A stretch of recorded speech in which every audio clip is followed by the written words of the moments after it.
Boker Tov, good morning, everyone. Today we're finishing up, after 5 days, it's the fifth day, we're finishing up that first mission in the second chapter of Pirkei Avot, about how we're going to choose the path that we should follow and do the right thing in life. He's given us a few different elements to that. And the end of the mission, Rabbi Yehuda Nasi tells us, well, how about you just consider this? Think about the fact that you're not alone in this world, and certainly not avoiding the clear view and sight and hearing of God. If you will gaze and pay attention to three things, you'll never come to do an avera. Da malam mimach. Know what's above you. Ayin ro'ah. An eye that sees, ozen shoma'at, and an ear that is listening.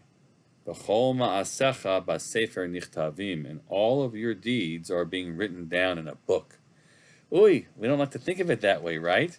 But think about a number of things. This past week, an important official, someone who we champion, is a champion of ours, was caught in a hot mic moment, saying something that he should not have said. And who knows what the impact will be, But there's always an ozen shomat.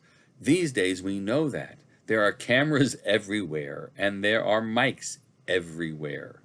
And in a world preceding this one, you could get yourself far away from a crowd and say something to somebody, and it wouldn't be overheard necessarily, although the birdie might carry it across somewhere. But these days, you can never, ever assume that anything you say will not be transmitted to others. Nothing's private, sadly. And, sometimes you see politicians who have their hands over their mouths talking to one another, so hopefully they're avoiding, I'm sorry if you can hear me, hoping they're avoiding someone reading their lips, but somewhere there's going to be a hot mic that's going to pick them up anyway.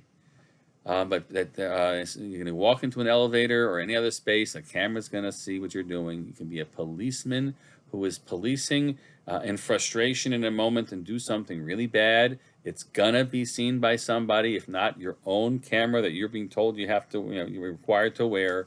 And if you keep those things in mind, if you keep conscious of the fact that you're being watched and you're being heard, you'll think twice and a third time.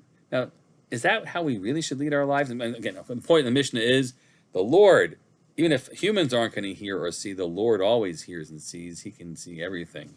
Does it mean you walk around always afraid every moment? I'm being looked at, I'm being followed, and so like you're being strangled by the views, the eyes, and the ears of everyone else?